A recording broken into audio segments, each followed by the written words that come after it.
You are listening to Package Your Genius, a conversation designed to give you clarity on your calling and serve as a catalyst for your career. I'm your host, Amanda Miller Littlejohn.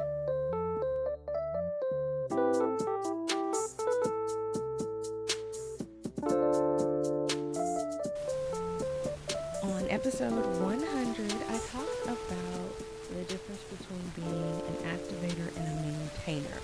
And this is something that's come up a ton of times with clients who are trying to figure out their consulting or coaching style and the best way they should go about trying to serve others with their genius. So I thought I would do a quick episode on the concept of being an activator versus a maintainer, or being a maintainer versus an activator.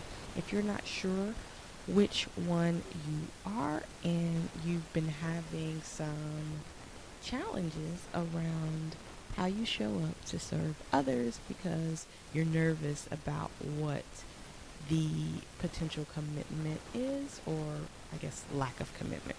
So I jotted down a couple notes about what are some of the qualities that could be attributed to either an activator or a maintainer, and I wanted to share those with you.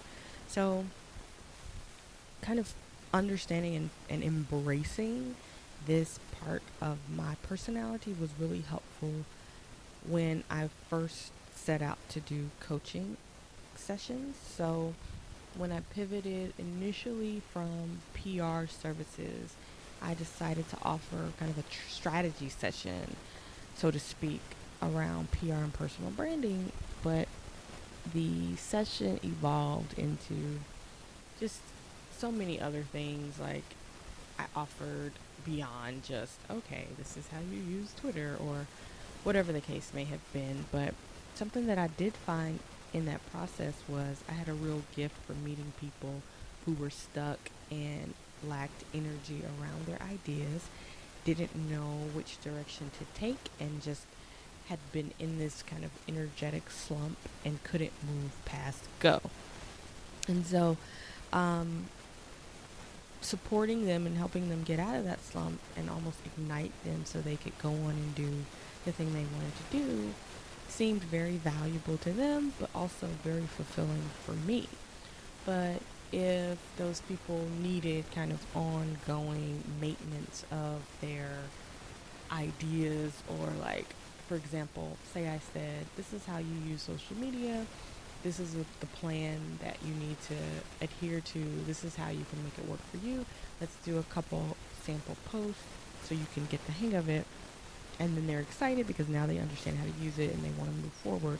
Well, if they were to turn around and say, hey, this is great, can you post these for me every week indefinitely?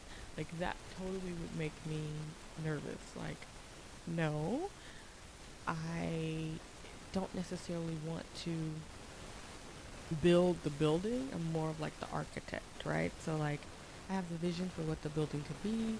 I can see the problems that may arise, and the different people you need on your team to help you make that building happen. I can see where you should put the building so that it's got the best light and is structurally sound and all of that, and I can develop the best blueprint. But if you want me to actually like put the bricks down, that's not, no, I could be doing something else and there's someone better at doing that.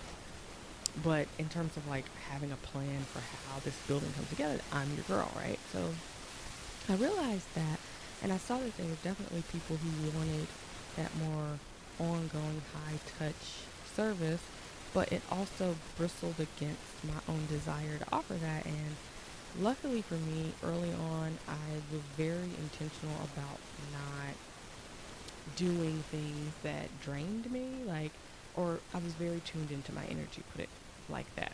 And so if I found myself feeling drained by work, I would stop and assess myself in the very same way that I advise people who were trying to figure out their personal brands. Assess what's energizing you and what is draining you. And I realized that kind of being on the hook for this like ongoing engagement, especially when the client checked out, right? Like, so we start out together and we're brainstorming or we're getting energized and we're figuring out the plan, and then we have the plan, and then you're like, well, here, can you just make it happen? And you walk away and leave me holding the bag. Like, I didn't like that. I think a part of it was just the kind of ongoing maintenance, but also that lack of partnership, when people expect you to carry something out without being involved. So I really like the partnership of us digging in together. And so that is really what I've embedded into my programs moving forward. But anywho, wanted to break down the list of what comprises an activator. So a few things I've got down here. If you are very energized up front when you start a project, especially when you start helping someone, so you get a lot of your energy in the beginning, you're very excited, you almost have this ability to transfer your physical energy to other people and get them energized too. That is definitely the hallmark of an activator.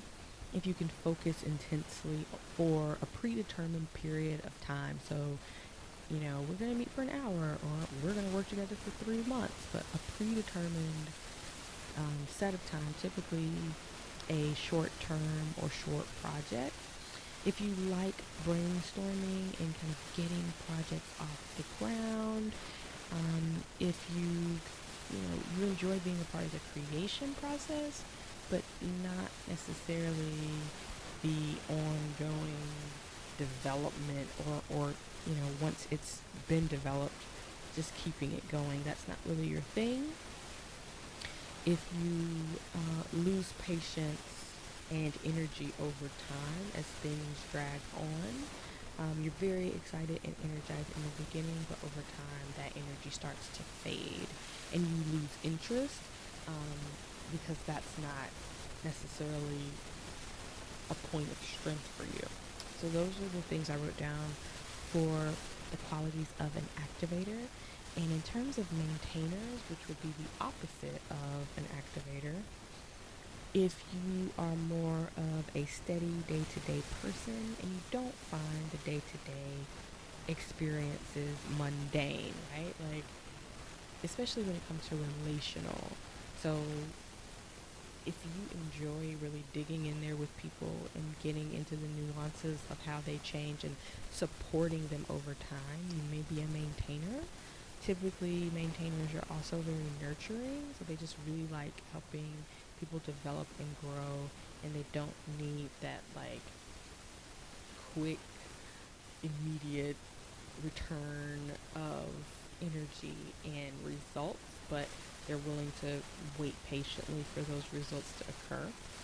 Another quality of a maintainer, you like long relationships, sustained and developed over time. When you think about projects, so if someone were to say, I want to hire you for this job or I want to hire you for a project, the idea of a project scares you because you want a commitment. And so you may be immediately thinking, well, what about when the project ends? What will I do then?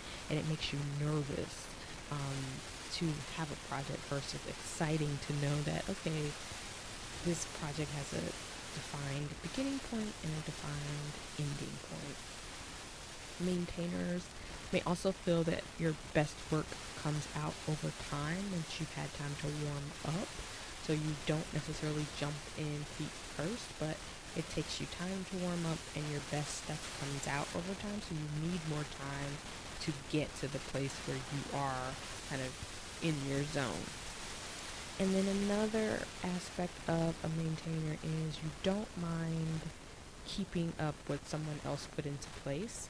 So activators typically don't like being called in the middle of things or after things have been kind of already set into stone and then expected to turn things around or make magic out of something that they may even consider a mess. But maintainers don't mind kind of jumping on board with something that's already been built and maybe even figuring out how to make it better and work better over time, but they're in it for the long haul and they don't necessarily need to be in it from the very beginning to find value or find where they add value. So those are just a few of the things that I came up with in terms of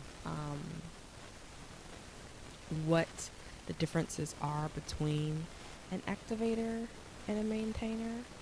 So let me know by way of social media or in the comments which one you think you are and how do you use that to approach your work with clients. If you've been frustrated by the fact that you have the traits of either an activator but people are asking you to maintain, or maybe you have the traits of a maintainer and people are asking you to activate, maybe this is a key to how you can switch your approach and really attack helping people from the area of your personal strength and your personal style of how you both get great results for them, but also you feel your best when you're showing up for people.